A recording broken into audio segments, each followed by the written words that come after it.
लेकिन मानना पड़ेगा मोदी जी को। अगले साल चुनाव है, अरे भाई वो अपने चुनाव की तैयारी कर रहे हैं। 24 में भारत आएंगे जो बाइडन, जिसके साथ इजरायली रहेंगे सब और जिसके साथ भारतीय रहेंगे सब। 2024 में भारत आएंगे जो बाइडन। 23 में कौन आए थे? मिस्र के अब्दुल्ला अल सीसी। आप कौन आएंगे? जो बाइडन। कौन आएंगे? जो बाइडन।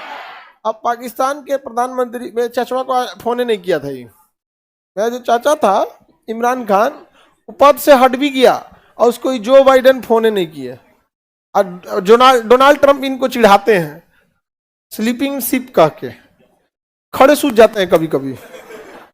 चल भाषण उम्र है, उम्र हो गया है, खड़े खड़े रहेंगे ऐसे।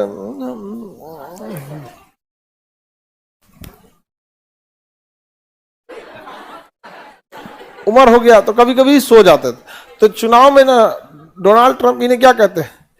Sleeping ship. समझा क्या कि नहीं? क्या अगले साल चुनाव है और अमेरिका में चुनाव वही जीत सकता है।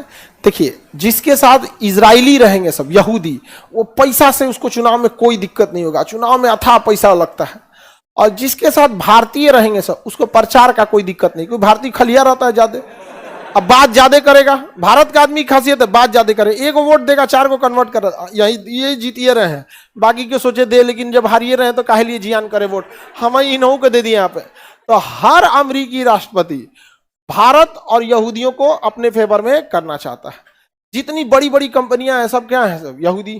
फेसबुक से लेके माइक्रोसॉफ्ट, आपका WhatsApp, Facebook, Instagram, Google, Android, सब इसमें। तो अब ये क्या करे? भारतीयों को रुझाने के लिए 2024 में कहां आ रहे हैं? भारत। लेकिन मानना पड़ेगा मोदी जी को। डोनाल्ड ट्रंप था तो नमस्ते ट्रंप, ये आए तो कौन ट्रंप? नमस्ते बाइडन। समझ आ गया कि नहीं आ गया? यहाँ पे तो बड़ा समझदारी से काम किया। और यहूदियों को मिलाने के लिए जो बाइडन ने इजराइल को कहा है मार जितना मार सकते हो हमास को, जितना मारना है मारो। अपना दूधू को लड़ाकू जहाज ले आके उतार दिया है, कहा कि तुम लड़ो ना, हम हूती रिबल्स को आने देंगे और ना इसको ले।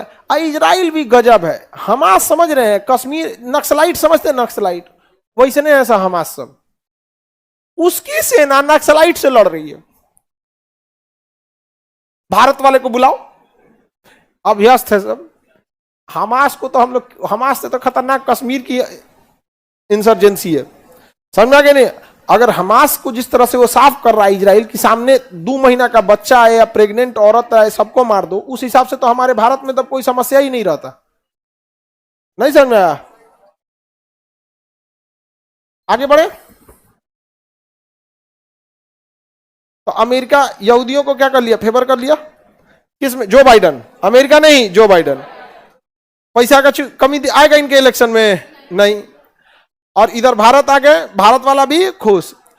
इजराइल के इलेक्शन में नेफ्ताली बेनेट चुनाव जीत सकते थे, नेफ्ताली बेनेट जीत सकते थे, और यह हारने की संभावना बन जाती किसकी? Benjamin Netanyahu. बेंजामिन नेतन्याहू ने कहा कि 21 शर्त पे जीतेंगे, जितना मार सकते हो मारो हमास घुस के। लोगों को लग रहा है काहे नहीं लड़ाई रुक रहा है? अरे भाई वो अपने चुनाव की तैयारी कर रहा है, तुमको लग रहा है युद्ध लड़ रहा है। नहीं समझे? सारा खेल है। लोकतंत्र में ये बहुत बड़ी खराबी है कि अगर किसी को पता चल गया कि हम लाख आदमी को मार सकते हैं, चुनाव जीत जाएंगे लोकतंत्र में। अमेरिका सब देखिए, लीबिया पे बम गिरा दिया, लीबिया तबाह हो गया, सीरिया तबाह हो गया, अफगानिस्तान तबाह हो गया। अरे भाई झेलना हम लोग को पड़ता है। अफगानिस्तान में हम लोग का कुल पैसा बर्बाद हो गया, संसद भवन बना है, बना है, कुल जियान हो गया पैसा यहाँ पे। इराक से हमारा व्यापार था, पेट्रोल मिलता था, आज वहां आतंकवादी घूम रहा है सब, ISIS वाला। हम लोग को ना झेलना पड़ता है।